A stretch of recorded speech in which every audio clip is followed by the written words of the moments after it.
ನಮಸ್ಕಾರ. First tube ನ ಮತ್ತೊಂದು ವಿಡಿಯೋಗೆ ಸ್ವಾಗತ. ಸ್ನೇಹಿತರೆ, ಯಾವುದೇ ಒಂದು ದೇಶ ನಡಿಬೇಕಾದ್ರೆ ಅಲ್ಲಿ ಒಂದೇ ಸಂವಿಧಾನ ಇರಬೇಕು, ಒಂದೇ ಕಾನೂನು ಇರಬೇಕು, ಆರ್ಥಿಕತೆಯನ್ನು ನಿಯಂತ್ರಿಸಲು ಒಂದೇ ಸರ್ಕಾರ ಇರಬೇಕು. ಒಂದ್ ವೇಳೆ ಸರ್ಕಾರಕ್ಕೆ ಸೆಡ್ಡು ಹೊಡೆದು ಧರ್ಮದ ಹೆಸರಿನಲ್ಲಿ ಸಮಾನಾಂತರ ಆರ್ಥಿಕತೆಯೊಂದು ಸೈಲೆಂಟ್ ಆಗಿ ಶುರುವಾದ್ರೆ ಆ ದೇಶದ ಗತಿಯೇನು? ಇಂತಹದ್ದೇ ಒಂದು ಭಾರಿ ದೊಡ್ಡ ಮತ್ತು ಅತ್ಯಂತ ಅಪಾಯಕಾರಿ ಆರ್ಥಿಕ ಷಡ್ಯಂತರವೊಂದು ಭಾರತದಲ್ಲಿ ಎಗ್ಗಿಲ್ಲದೆ ನಡೀತಾ ಇತ್ತು. ನಿಮ್ಮಂತಹ ಸಾಮಾನ್ಯ ಜನರಿಗೆ ಇದರ ಒಂದು ಸಣ್ಣ ಸುಳಿವು ಕೂಡ ಸಿಕ್ಕಿರಲಿಲ್ಲ. ಆದ್ರೆ ನಾವು ಪ್ರತಿದಿನ ತಿನ್ನುವ ಸಕ್ಕರೆ, ಉಪ್ಪು, ಎಣ್ಣೆಯಿಂದ ಹಿಡಿದು ಮಹಿಳೆಯರು ಹಚ್ಚುವ ಲಿಪ್ಸ್ಟಿಕ್, ಸೋಪು ಮತ್ತು ಆಸ್ಪತ್ರೆಯ ಔಷಧಿಗಳ ಮೇಲೆ ಒಂದು ನಿರ್ದಿಷ್ಟ ಧರ್ಮದ ಮುದ್ರೆ ಒತ್ತಿ ಸಾವಿರಾರು ಕೋಟಿ ರೂಪಾಯಿಗಳನ್ನ ಸುಲಿಗೆ ಮಾಡುವ ಭಾರಿ ದೊಡ್ಡ ದಂಧೆಯೊಂದು ನಡೀತಾ ಇತ್ತು. ಆ ದಂಧೆಯ ಹೆಸರೇ ಹಲಾಲ್ ಸರ್ಟಿಫಿಕೇಶನ್ ಮಾಫಿಯಾ.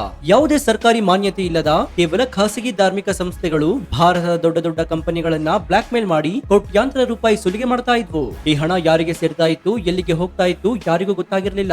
ಆದ್ರೆ ಕರಾಳ ಆರ್ಥಿಕ ಜಹಾಜ್ ಜಾಲವನ್ನ ಬುಡ ಸಮೇತ ಕಿತ್ತು ಹಾಕಲು ಉತ್ತರ ಪ್ರದೇಶದಲ್ಲಿ ಸಾಕ್ಷಾತ್ ಬುಲ್ಡೋಸರ್ ಬಾಬಾ ಎಂದೇ ಖ್ಯಾತಿಯಾಗಿರುವಂತಹ ಸಿಎಂ ಯೋಗಿ ಆದಿತ್ಯನಾಥ್ ಅವರು ಭಾರಿ ದೊಡ್ಡ ಆರ್ಥಿಕ ಸರ್ಜಿಕಲ್ ಸ್ಟ್ರೈಕ್ ಅನ್ನು ಮಾಡಿದ್ದಾರೆ. ಉತ್ತರ ಪ್ರದೇಶದಾದ್ಯಂತ ಹಲಾಲ್ ಸರ್ಟಿಫಿಕೇಟ್ ಅನ್ನ ಸಂಪೂರ್ಣವಾಗಿ ಬ್ಯಾನ್ ಮಾಡಿ ದಂಧೆಕೋರರಿಗೆ ಜೀವಾವಧಿ ಜೈಲು ಶಿಕ್ಷೆಯ ಎಚ್ಚರಿಕೆಯನ್ನು ಕೊಟ್ಟಿದ್ದಾರೆ. ಅಷ್ಟಕ್ಕೂ ಮಾಂಸಕ್ಕೆ ಮಾತ್ರ ಸೀಮಿತವಾಗಿದ್ದ ಈ ಹಲಾಲ್ ಕಥೆ ಕಾಸ್ಮೆಟಿಕ್ಸ್ ಮತ್ತು ಔಷಧಿಗಳಿಗೂ ಬಂದಿದೆ ಹೇಗೆ? ಕಂಪನಿಗಳು ಹೇರಿದ ಈ ಖಾಸಗಿ ಸಂಸ್ಥೆಗಳಿಗೆ ಸಾವಿರಾರು ಕೋಟಿ ಹಣ ಕಟ್ಟುತ್ತಾ ಇದ್ದರ ಹಿಂದಿನ ಬ್ಲಾಕ್ ಮೇಲ್ ತಂತ್ರವೇನು? ಈ ಹಲಾಲ್ ಹಣದಿಂದ ದೇಶ ವಿರೋಧಿಗಳಿಗೆ ಫಂಡಿಂಗ್ ಆಗ್ತಾ ಇದ್ದ ಆ ಕರಾಳ ಜಾಲ ಎಂಥದ್ದು? ಬನ್ನಿ ಇವತ್ತಿನ ಈ ಡೀಟೇಲ್ಡ್ ವಿಡಿಯೋದಲ್ಲಿ ದೇಶದ ಭದ್ರತೆ ಮತ್ತು ಆರ್ಥಿಕತೆಯ ಜೊತೆಗೆ ಆಟವಾಡ್ತಾ ಇದ್ದ ಈ ಹಲಾಲ್ ಮಾಫಿಯಾದ ಕರಾಳ ಮುಖವಾಡ ಮತ್ತು ಯೋಗಿ ಆದಿತ್ಯನಾಥ್ ಅವರ ಮಾಸ್ಟರ್ ಸ್ಟ್ರೋಕ್ ನ ಪ್ರತಿಯೊಂದು ಗುಟ್ಟನ್ನು ಎಳೆಯಾಗಿ ಬಿಚ್ಚಿಡೋಣ. ಈ ಮಾಹಿತಿಯನ್ನು ಪ್ರತಿಯೊಬ್ಬ ಭಾರತೀಯನು ತಿಳಿದುಕೊಳ್ಳಬೇಕು. ಹೀಗಾಗಿ ವಿಡಿಯೋವನ್ನ ಎಲ್ಲೂ ಸ್ಕಿಪ್ ಮಾಡದೆ ಕೊನೆಯವರೆಗೂ ನೋಡಿ. ಸೊ ವಿಡಿಯೋವನ್ನ ಶುರು ಮಾಡೋಣ. ಆದ್ರೆ ಅದಕ್ಕೂ ಮುನ್ನ ಉತ್ತರ ಪ್ರದೇಶ ಮಾದರಿಯಲ್ಲಿಯೇ ಇಡೀ ದೇಶಾದ್ಯಂತ ಈ ಹಲಾಲ್ ಮಾಫಿಯಾವನ್ನ ಬ್ಯಾನ್ ಮಾಡಬೇಕಾ? ಹೌದು ಅಂತಾದ್ರೆ ಎಸ್ ಅಂತ ಕಮೆಂಟ್ ಮಾಡಿ ಹಾಗೂ ವಿಡಿಯೋಗೆ ಲೈಕ್ ಕೊಡಿ. ಜೊತೆಗೆ ಪ್ರಧಾನಿ ನರೇಂದ್ರ ಮೋದಿ ಅವರ ನಂತರ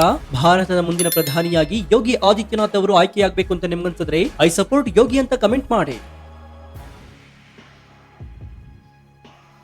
ಸ್ನೇಹಿತರೆ, ಈ ಇಡೀ ಮಾಫಿಯಾದ ಅಸಲಿ ಕಥೆಯನ್ನ ನಾವು ಅರ್ಥ ಮಾಡ್ಕೊಳ್ಬೇಕಾದ್ರೆ ಮೊದಲು ಈ ಹಲಾಲ್ ಅಂದ್ರೆ ಏನು ಅನ್ನೋದನ್ನ ತಿಳಿಬೇಕಾಗತ್ತೆ. ಇಸ್ಲಾಮಿಕ್ ನಿಯಮಗಳ ಪ್ರಕಾರ ಹಲಾಲ್ ಅಂದ್ರೆ ಅನುಮತಿಸಲಾಗಿದೆ ಅಥವಾ ಪವಿತ್ರವಾದದ್ದು ಎಂದರ್ಥ. ಸಾಮಾನ್ಯವಾಗಿ ಈ ಪದವನ್ನ ಮಾಂಸಕ್ಕೆ ಬಳಸಲಾಗ್ತಾ ಇತ್ತು. ಆದ್ರೆ ಒಂದು ನಿರ್ದಿಷ್ಟ ಧಾರ್ಮಿಕ ಆಚರಣೆಯ ಮೂಲಕ ಪ್ರಾಣಿಗಳನ್ನ ಕತ್ತರಿಸಿದರೆ ಮಾತ್ರ ಅದು ಹಲಾಲ್ ಮಾಂಸ ಎನಿಸಿಕೊಳ್ಳುತ್ತೆ.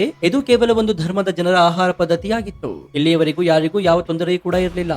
ಆದ್ರೆ ಕಥೆಗೆ ಅಸಲಿ ಟ್ವಿಸ್ಟ್ ಸಿಕ್ಕಿದೆ ಕಳೆದ ಕೆಲವು ವರ್ಷಗಳಲ್ಲೇ. ಹಣದ ಆಸೆಗಾಗಿ ಹುಟ್ಟಿಕೊಂಡ ಕೆಲವು ಖಾಸಗಿ ಇಸ್ಲಾಮಿಕ್ ಸಂಸ್ಥೆಗಳು ಈ ಹಲಾಲ್ ಪದವನ್ನ ಒಂದು ಬೃಹತ್ ಬಿಸಿನೆಸ್ ಮಾಡೆಲ್ ಆಗಿ ಬದಲಾಯಿಸಿಕೊಳ್ತಾವೆ. ಕೇವಲ ಮಾಂಸಕ್ಕೆ ಮಾತ್ರ ಸೀಮಿತವಾಗಿದ್ದ ಈ ನಿಯಮವನ್ನ ದಿನಸಿ ವಸ್ತುಗಳಿಗೂ ಅನ್ವಯಿಸಲು ಶುರು ಮಾಡಿದ್ವು. ಮಾರುಕಟ್ಟೆಯಲ್ಲಿ ಸಿಗುವ ಆಶೀರ್ವಾದ್ ಗೋಧಿ ಹಿಟ್ಟು, ಡಾಬರ್ ಜೇನುತುಪ್ಪ, ಹಿಮಾಲಯ ಫೇಸ್ ವಾಶ್, ಅಷ್ಟೇ ಯಾಕೆ ಆಸ್ಪತ್ರೆಗಳಲ್ಲಿ ರೋಗಿಗಳಿಗೆ ಕೊಡುವ ಮಾತ್ರೆಗಳು ಮತ್ತು ಸಿರಪ್ ಗಳಿಗೂ ಕೂಡ ಹಲಾಲ್ ಸರ್ಟಿಫಿಕೇಟ್ ಕಡ್ಡಾಯ ಎನ್ನುವ ರೂಲ್ಸ್ ಅನ್ನ ತರ್ತಾವೆ.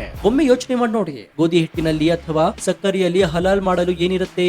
ಇದು ಅಕ್ಷರಶಃ ಜನರನ್ನ ಮೂರ್ಖರನ್ನಾಗಿಸಿ ಸುಲಿಗೆ ಮಾಡುವ ಭಾರಿ ದೊಡ್ಡ ಗೇಮ್ ಪ್ಲಾನ್ ಆಗಿತ್ತು. ಈ ಖಾಸಗಿ ಸಂಸ್ಥೆಗಳು ಕಂಪನಿಗಳಿಂದ ದುಡ್ಡು ಹೇಗೆ ಸುಲಿಗೆ ಮಾಡ್ತಾ ಇದ್ವು ಅನ್ನೋದರ ತಂತ್ರವನ್ನ ಕೇಳಿದ್ರೆ ನೀವು ಒಂದು ಕ್ಷಣ ದಂಗಾಗ್ತೀರಾ. ಯಾವುದೇ ಒಂದು ಕಂಪನಿ ಹೊಸ ಪ್ರಾಡಕ್ಟ್ ಅನ್ನ ಮಾರುಕಟ್ಟೆಗೆ ತಂದ್ರೆ ಈ ಹಲಾಲ್ ಬೋರ್ಡ್ ನವರು ನೇರವಾಗಿ ಆ ಕಂಪನಿಗೆ ಒಂದು ಲೆಟರ್ ಅನ್ನ ಹಾಕ್ತಾ ಇದ್ವು. ನಿಮ್ಮ ಪ್ರಾಡಕ್ಟ್ ಮೇಲೆ ನಮ್ಮ ಹಲಾಲ್ ಸರ್ಟಿಫಿಕೇಟ್ ಮುದ್ರೆ ಇರಲೇಬೇಕು, ಅದಕ್ಕಾಗಿ ನೀವು ನಮಗೆ ಪ್ರತಿ ವರ್ಷ ಕೋಟ್ಯಾಂತರ ರೂಪಾಯಿ ಫೀಸ್ ಅನ್ನ ಕಟ್ಟಬೇಕು ಅಂತ ಡಿಮ್ಯಾಂಡ್ ಅನ್ನ ಮಾಡ್ತಾ ಇದ್ವು.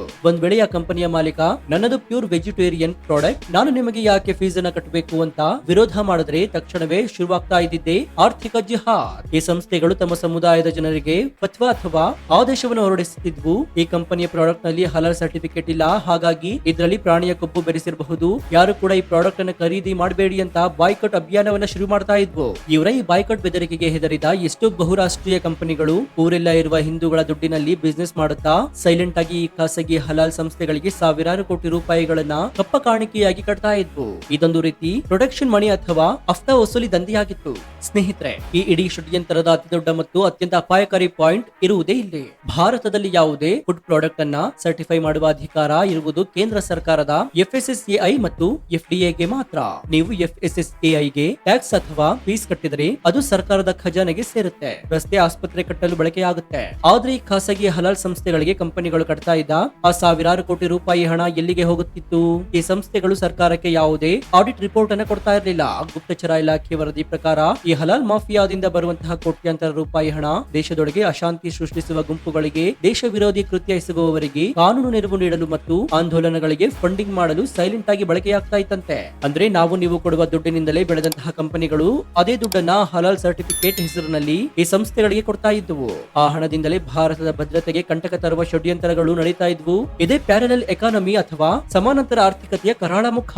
ಈ ಹಲಾಲ್ ಮಾಫಿಯಾದ ಕರಾಳ ಷಡ್ಯಂತ್ರದ ಬಗ್ಗೆ ಸಂಪೂರ್ಣ ರಿಪೋರ್ಟ್ ಕೈ ಸೇರ್ತಾ ಇದ್ದಂತೆಯೇ ಉತ್ತರ ಪ್ರದೇಶದ ಮುಖ್ಯಮಂತ್ರಿ ಯೋಗಿ ಆದಿತ್ಯನಾಥ್ ಅವರ ಆರ್ಥಿಕ ಬುಲ್ಡೋಸರ್ ಸ್ಟಾರ್ಟ್ ಆಯಿತು. ನನ್ನ ರಾಜ್ಯದಲ್ಲಿ ಒಂದೇ ಸರ್ಕಾರ ಒಂದೇ ಕಾನೂನು, ಆಹಾರವನ್ನ ಸರ್ಟಿಫೈ ಮಾಡಲು FSSAI ಇದೆಯಲ್ಲ, ನಿಮ್ಮ ಈ ಪ್ರೈವೇಟ್ ಹಲಾಲ್ ಸರ್ಟಿಫಿಕೇಶನ್ ಯಾಕೆ ಬೇಕು ಹೀಗಂತ ಗುಡುಗಿದ ಯೋಗಿ ಆದಿತ್ಯನಾಥ್ ಇಡೀ ಉತ್ತರ ಪ್ರದೇಶದಾದ್ಯಂತ ಹಲಾಲ್ ಸರ್ಟಿಫಿಕೇಟ್ ಇರುವಂತಹ ಯಾವುದೇ ಉತ್ಪನ್ನಗಳ ಉತ್ಪಾದನೆ, ಶೇಖರಣೆ, ವಿತರಣೆ ಮತ್ತು ಮಾರಾಟವನ್ನ ತಕ್ಷಣದಿಂದ ಜಾರಿಗೆ ಬರುವಂತೆ ಸಂಪೂರ್ಣವಾಗಿ ನಿಷೇಧ ಮಾಡಿದ್ರು. ಮಾಂಸವನ್ನು ಹೊರತುಪಡಿಸಿ ಡೈರಿ ಉತ್ಪನ್ನಗಳು, ಸಕ್ಕರೆ, ಸಾಬೂನು, ಎಣ್ಣೆ, ಮಾತ್ರೆಗಳು ಹೀಗೆ ಯಾವುದರ ಮೇಲಾದ್ರೂ ಕೂಡ ಹಲಾಲ್ ಎನ್ನುವ ಲೋಗೋ ಕಂಡ್ರೆ ಆ ಕಂಪನಿಯ ವಿರುದ್ಧ ಮತ್ತು ಮಾರಾಟ ಮಾಡುವವರ ವಿರುದ್ಧ ಕಠಿಣ ಕ್ರಿಮಿನಲ್ ಕೇಸ್ ಹಾಕುವಂತೆ FDA ಅಧಿಕಾರಿಗಳಿಗೆ ಖಡಕ್ ಆಗಿ ಆದೇಶವನ್ನು ನೀಡುತ್ತಾರೆ. ಇದಷ್ಟೇ ಅಲ್ಲ, ಇಷ್ಟು ದಿನ ಕೋಟ್ಯಾಂತರ ರೂಪಾಯಿ ಸುಲಿಗೆ ಮಾಡ್ತಾ ಇದ್ದ Halal India private limited, Jamiat Ulama e Hind Halal trust ಹೀಗೆ ಹಲವಾರು ಸಂಸ್ಥೆಗಳ ಮೇಲೆ FIR ದಾಖಲಿಸಿ ಆಸ್ತಿ ಮುಟ್ಟುಗೋಲು ಹಾಕುವ ತನಿಖೆ ಶುರು ಮಾಡಿದ್ರು.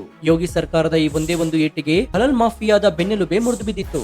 ಯಾವಾಗ ಯೋಗಿ ಆದಿತ್ಯನಾಥ್ ಅವರು ಹಲಾಲ್ ಮಾಫಿಯಾಗೆ ಬೀಗವನ್ನ ಜಡಿದ್ರು, AIMIM ನಾಯಕ ಅಸಾದುದ್ದೀನ್ ಓವೈಸಿ ಮತ್ತು ಕೆಲವು ವಿರೋಧ ಪಕ್ಷದ ನಾಯಕರಿಗೆ ಎಲ್ಲಿಲ್ಲದ ಟೆನ್ಷನ್ ಶುರುವಾಯಿತು. ತಕ್ಷಣವೇ ಮೈಕ್ ಹಿಡಿದು ಟಿವಿ ಮುಂದೆ ಬಂದಂತಹ ಓವೈಸಿ, ಯೋಗಿ ಸರ್ಕಾರ ಮುಸ್ಲಿಮರ ವ್ಯಾಪಾರವನ್ನ ಟಾರ್ಗೆಟ್ ಮಾಡ್ತಾ ಇದ್ದಾರೆ, ಮುಸ್ಲಿಮರು ಏನನ್ನು ತಿನ್ಬೇಕು ಎನ್ನುವುದನ್ನ ಅವರೇ ಡಿಸೈಡ್ ಮಾಡ್ತಾ ಇದ್ದಾರೆ ಅಂತ ಎಂದಿನಂತೆ ತಮ್ಮ ಎಮೋಷನಲ್ ಡ್ರಾಮಾವನ್ನ ಶುರು ಮಾಡ್ತಾರೆ. ಆದ್ರೆ ಯೋಗಿ ಸರ್ಕಾರ ಕೊಟ್ಟ ಉತ್ತರ ಬಹಳ ಸ್ಪಷ್ಟವಾಗಿತ್ತು. ನಾವು ಹಲಾಲ್ ಮಾಂಸವನ್ನ ಬ್ಯಾನ್ ಮಾಡಿಲ್ಲ, ಅದು ಅವರವರ ಆಹಾರ ಪದ್ಧತಿ.